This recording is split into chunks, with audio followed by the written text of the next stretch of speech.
Subhanallah. Ya Allah. Allahu Akbar.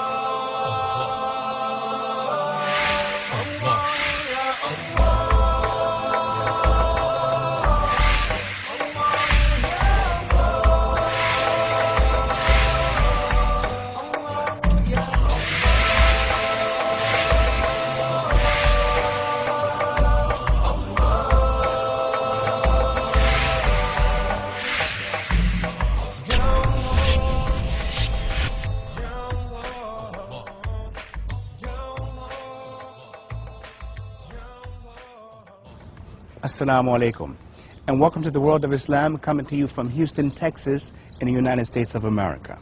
From Denmark to China, from Australia to Argentina, from the USA to the UK, there are more than 1.5 billion Muslims in the world today. The religion of Islam is the fastest growing religion on earth. But unfortunately, the true nature of Islam is often misunderstood and misrepresented. So I invite you to join me as I travel throughout the world of Islam and allow you to see for yourself the truth about Islam and the truth about Muslims. You are now entering the world of Islam.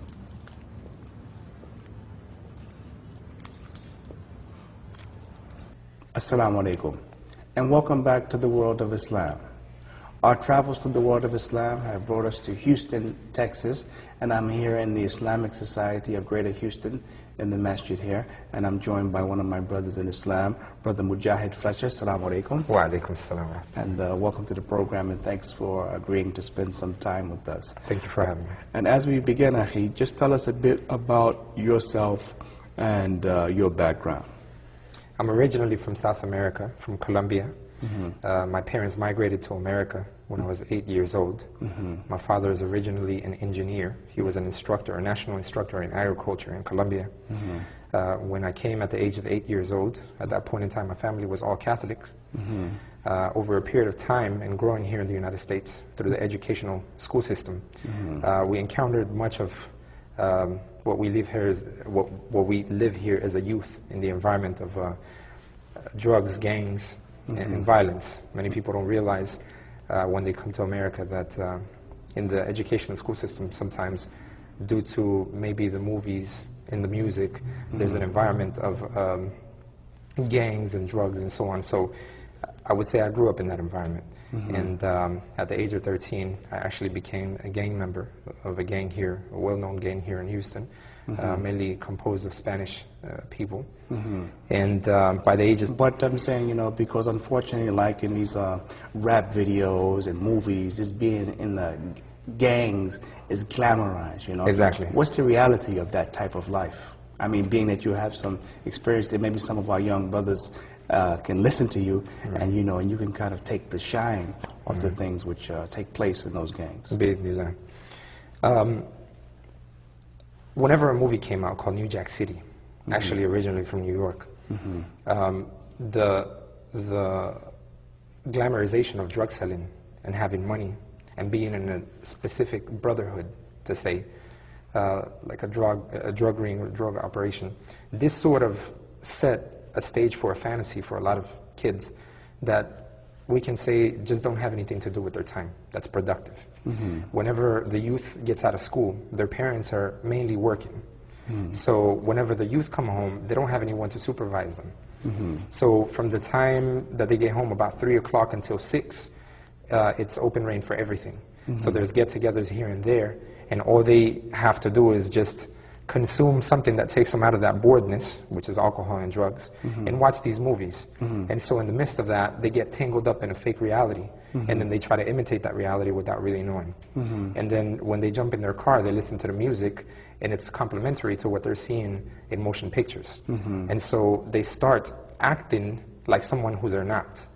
And this becomes the norm amongst their peers. And then their peer pressure comes to the point that if somebody hasn't smoked marijuana ever, that person will be the strange one out. And so the peer pressure is formed, and the dressing style, the way of speaking, everything is taken from the movies and from the music, to the point that people lose their original identity, if they had one coming from overseas or coming from any country from the outside, and then we mix up like a melting pot here, because all the cultures and everything that you find here in America are so diverse. So eventually, in the midst of all that, because there's nothing else to do, you know, an individual will have an idea to do something. But let me just ask you, I just want to be more clear. Some people think it's cool that I join in a gang, I'm going to be cool with them, and they're going to take care of me. But what's the reality of that? Because a lot of young people are dying every day, are killing people for no reason. I mean, I can't say, because alhamdulillah, I was never in a gang or something like that. But what's the reality of joining a gang, as opposed to especially the Muslim youth to joining the gang of Muslims and being good Muslims? You know, I'm not saying Islam is a gang, but you know, everybody is on the deen of their friend, you know. So how important is it for young people to be with other Muslims? Because I find, I mean, it's just my observation, that in the midst of that, if the Muslims come together, then people tend to respect them as Muslims. So. Everyone has an inclination to come together as a group based on some sort of backgrounds. So being the case that the youth have one similar background coming from the hip-hop culture, they find that... I'm sorry, just I want to clarify for my viewers, you know. What do you mean? What is the hip-hop culture? You know, because a lot of people look at hip-hop as being something benign, something which is there's no problem with, you know, with listening into it and emulating that. But what is the hip-hop culture? The hip-hop culture basically is the same thing as what we call from the Arabic word deen. It's a way of life. It's from the way you dress, to the things that you do, to the way you speak, the type of things that are cool, categorized to be cool. It's like a culture, a subculture for the youth, to the point that even the signals being sent through the music is not even understood by the parents or by the overall society, because they're speaking in a code that only the youth identify and understand. And then when you have people within the gangs, or people within the hip-hop industry, meaning the singers, the actors in the different movies and so on, they all have a specific connection by which either you're in that culture or you're not from that culture. And this is the breaking point between the youth and their parents. The parents don't understand that, and they think they're just playing around, listening to some music, hanging out with their friends, and they have some very vague idea of the reality that the youth is living, while the youth are being put through trends by specific trendsetters, targeted through the different conglomerates of the media corporations that target specific marketing agencies and so on, that target the trendsetters, which are these hip-hop personalities, Jay-Z, Nas. All of these individuals are leaders, and if they wear something, if they say something, if they act in a certain way, that's passed down to the leaders amongst the youth, which eventually goes down to the followers, which is the overall youth, and then it becomes mainstream culture with the youth. And we're seeing that it's not only for America, it's for the whole world, in Japan, in Saudi Arabia, everywhere. Right.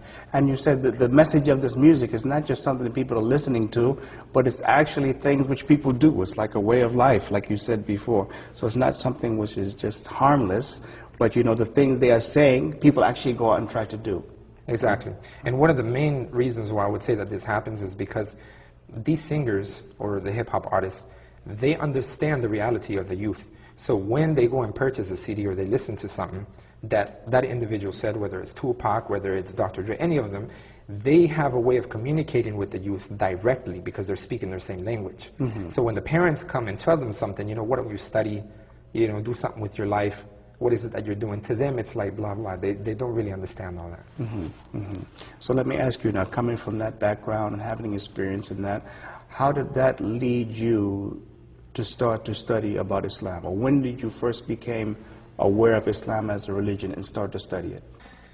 In the gang lifestyle, many people are looking to be accepted by others, or to belong, or they're looking for leadership.